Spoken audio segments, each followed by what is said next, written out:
Now joining me is Councillor Ian Fisher, Castle Hill Ward here in Ipswich, and Nadia Cenci, and you've been a long-term Conservative councillor for the Chantry division, and you are chairman of the Ipswich, or deputy chairman of the Ipswich I was deputy chairman. You were? Yeah, but I stood down in May, I think it was. Was that in protest?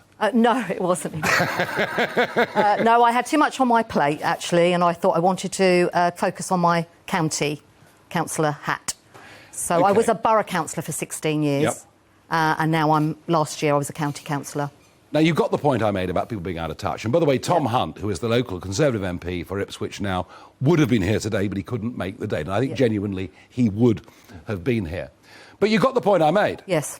You know, this true blue county, I mean, Ipswich goes red from time to time. The rest of this county stays blue all the time. And yet, these Conservative members of Parliament did not represent their constituents very well or have a similar view to them back in the referendum campaign of 16. Do you think, Nadia, they've got the message and they now understand the problems people are facing with Well, at the time, bills? at the time it was Ben Gummer, and I was campaigning for South West Ipswich for Brexit, and we got on very well, but that was the one thing we totally disagreed on, and he didn't get it and he didn't believe it. Now we've got Tom Hunt, who is a Brexiteer, very passionate Brexiteer, I'm pleased to say, so it's more aligned with how I'm thinking, and I want to make it work. You know, Brexit has got to work. And thank you to you and thank you to Boris for delivering it, because without both of you, it wouldn't have happened. But what about, Ian, the cost of living crisis, as one example? What's happening in the English Channel? I mean, I just think these are areas. I'm just not sure that MPs, that Westminster, that government really understands how ordinary folk think. I think they certainly could be a lot closer to the electorate. I think one of the problems, and this has been a problem going back into history, is where we recruit our MPs from. An awful lot of MPs from all parties come from a private school background. You don't have anywhere near enough that have worked in the private sector or in what I class as the real world for too long, and any real world experience. And I'd love to see more opportunity for people from working class backgrounds, normal backgrounds, to be able to become an MP.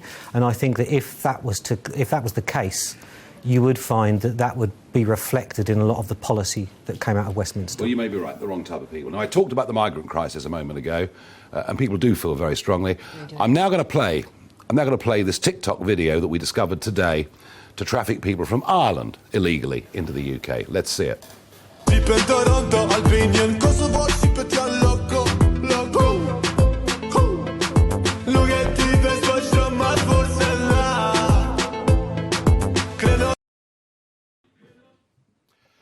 There you are. It's out there on TikTok. You know, it's yet another avenue I've discovered for illegal immigration into the country. I mean, this is completely out of control. I agree. Now, you're backing Liz Truss. I am. Passionately. Yeah, I am quite passionately, yes, because I think she'll deliver what I want to deliver. Is she going to solve this? It's very difficult. We've put the framework in with the Borders Bill and the Bill of Rights, which is coming forward, so the framework's there. Unfortunately, where I feel it's fallen down is has been useless at communicating the barriers. I wouldn't say that. She's passionate about delivering it, and she's tried very hard to deliver it, but she hasn't communicated what the barriers are, you know, why it hasn't happened yet. If people understood the difficulties that she has and all the hoops she's got to jump through, I think there'd be a bit more understanding, but there's just silence, and I just don't feel that they understand what an emergency this is, what a crisis this is. You know what happens. I feel this with your voters. Yeah. Oh, absolutely, yes. You know, this is, I mean, there are many other issues. There's you know, the cost of living and all the rest of it. But this is one issue. I mean, let's face it, Brexit voters, and we're in Brexit country, voted to get back control of our borders. We are being humiliated on a daily basis. Who do you think of the two candidates is the better? I'm still an undecided voter, so I haven't actually voted yet. Originally, I've been quite a Rishi Sunak supporter for the last couple of years. In fact, I identified him on another TV programme as being a rising star in the party, but I do think maybe he's been tainted a little bit by what he did by resigning his position in the cabinet. In all honesty, I think the only political party, I'm going to say this, I'm a Conservative councillor, but I know they're struggling to get a grip on it at the moment, but they are the only political party that actually is treating it serious enough that they've actually got Well, answers. hang on. I mean, Keir Starmer, and I mean, you know, we've had to wait a long time for a big, bold policy, but we've got one this week. He's going to cap everybody's bill max at £1,900 per household. That is you can argue the economics of it, but it is a clear policy.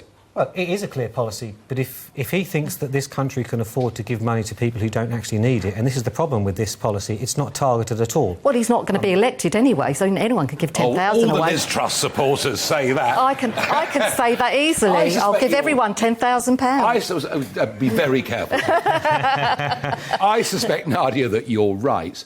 Although the fact that people like Ian are undecided is even more reason at 7 p.m. tomorrow evening to tune into GB News, where Alistair Stewart, who of course compared the first ever big TV debate back in 2010, will be having a debate in Manchester in front of 2,000 Conservative Party members. So watch that tomorrow night at 7 o'clock. Thank you to both of you. You're very coming welcome. on the programme. Thank you. Lovely to see you. Local politics matters. I know you get no thanks as councillors for anything you do, but you do a good job. Thank you very much. Now,